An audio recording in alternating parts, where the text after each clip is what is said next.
Bonsoir les auditeurs d'Éco Soudanais. Aujourd'hui, un nouvel épisode de votre émission hebdomadaire Éco sur les événements politiques au Soudan présenté par Abdelrahman Choumena de la plateforme Asda Soudania Éco Soudanais.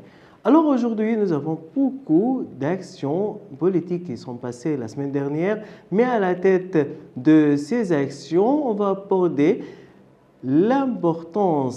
l'action la plus importante, c'est l'attaque éthiopienne avec les drones qui viennent de la ville, de l'aéroport de Bahr-Dar en Éthiopie.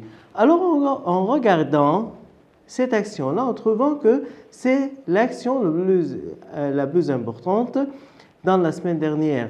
Et alors la question que ça me pose toujours, pourquoi l'Éthiopie fait ça? Et alors, quels sont les objectifs de ces attaques? Et pourquoi l'Éthiopie a ouvert son territoire pour ces activités terroristes contre le Soudan, le gouvernement du Soudan et le peuple soudanais en général? Nous trouvons, quand on regarde dans la carte politique du continent africain et dans les événements politiques qui se passent dans les dernières années, trouvons que l'État d'Éthiopie alors cherche toujours à avoir et à jouer un rôle important dans le continent africain.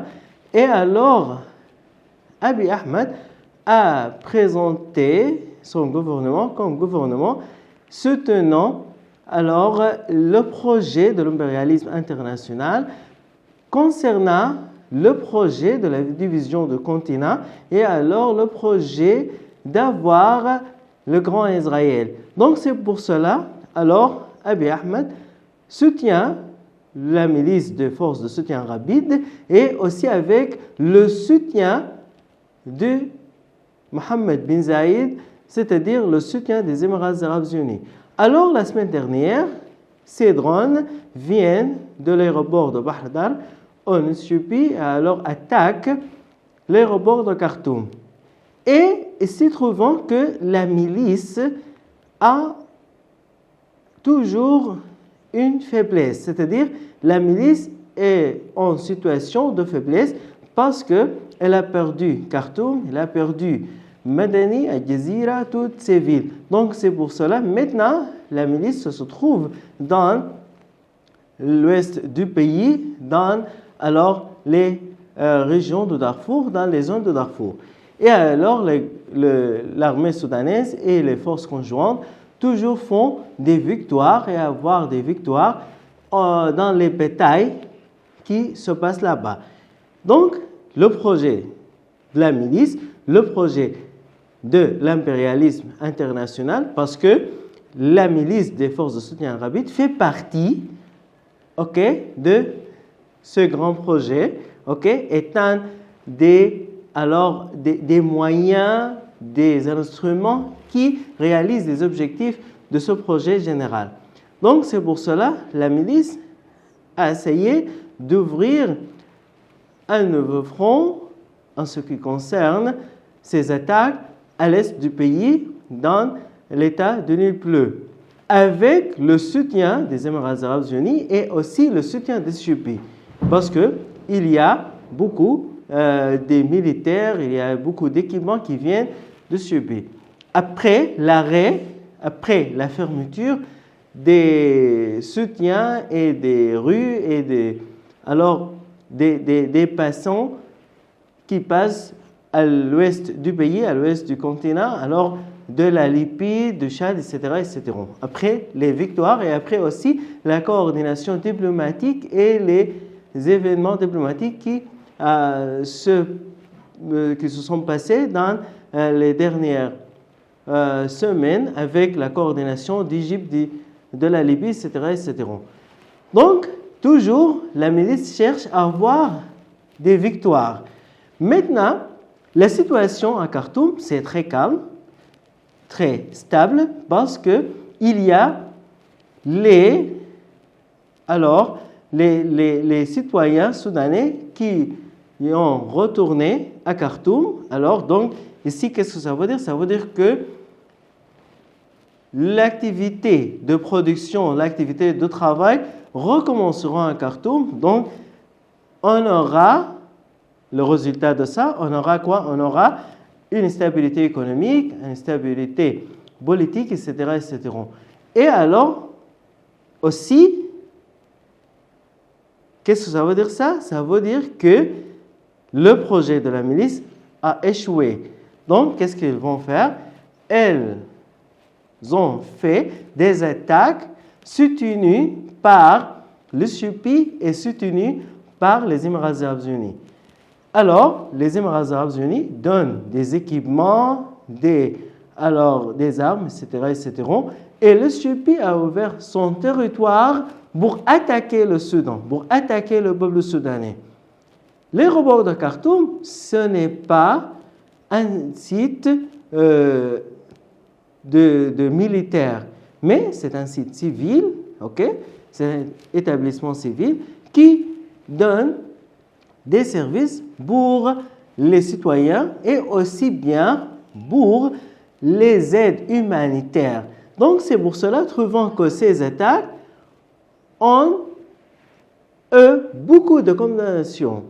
Condamnation de l'Égypte, de l'Arabie saoudite, du Qatar et aussi du conseiller du président américain Donald Trump, le conseiller pour l'Afrique et le Moyen-Orient, Moussaad Bolis, qui a dit qu'il faut arrêter le soutien des deux parties. Ici, il a parlé de deux parties, donc la partie des forces armées et les forces conjointes et aussi la partie de milices. Et ce n'est pas logique parce que ça se met dans une situation d'égalité. Et ce n'est pas vrai. Ça, c'est une milice terroriste, c'est une milice qui a fait des rebelles contre l'État, contre le gouvernement, et alors c'est l'armée du Soudan et les forces conjointes qui participent dans les batailles. Ces forces ont signé l'accord de Juba. Donc c'est pour cela, trouvant que ces attaques ont fait beaucoup d'atmosphère négative pour la milice. Parce que, qu'est-ce que vous voulez? Maintenant, le Soudan, dans une situation de reconstruction. Et alors, l'Égypte a condamné cette activité terroriste contre l'aéroport de Khartoum, aussi l'Arabie saoudite et plusieurs États. Pourquoi ça? Parce que la stabilité du Soudan fait partie de la sécurité régionale du continent africain et aussi de la mer Rouge. Maintenant, la situation au Soudan est en train d'être très stable. Pourquoi? Parce qu'il y a beaucoup de projets économiques, il y a beaucoup de projets aussi politiques pour la prochaine phase après cette période de transition. Okay? Et aussi la stabilité économique en ce qui concerne, par exemple, le projet de JICA qui est présenté du gouvernement japonais avec 3 millions de dollars pour faire des projets agricoles. Si le Soudan, dans une situation de faiblesse, dans une situation de non-stabilité, alors le gouvernement japonais ne donne pas ces financements de 3 millions de dollars pour faire des projets agricoles. C'est-à-dire quoi? C'est-à-dire que les pays d'Asie, les pays occidentaux, alors maintenant, ils ont découvert que le Soudan a passé la période de déstabilité et alors maintenant est en train d'être aussi très stable après quoi? Après la victoire des forces de l'armée soudanaise. Donc c'est pour cela, trouvant que l'Éthiopie alors réalise le projet de l'impérialisme international et aussi réalise le projet de Grand Israël. Donc c'est pour cela qu'il a attaqué le Soudan. Et il faut faire attention pour les Éthiopiens. Le Soudan a beaucoup d'expérience en ce qui concerne ces faits. et le ministre des Affaires étrangères soudanais, Mouhidine Salim, a présenté ces activités-là et alors ils ont appelé l'ambassadeur du Soudan, M. Bizen Ibrahim, pour arriver à Khartoum et pour discuter. Il y a beaucoup de moyens, moyens politiques, moyens diplomatiques, etc. etc. Voilà, chers auditeurs, c'est la fin de notre épisode de ce soir. Je vous souhaite toujours de passer de bons moments avec ces épisodes, cette émission dès que soudanais présentée par Abdelrahman Choumena de la plateforme Asda Soudania Éco-Soudanais. Merci beaucoup et au revoir.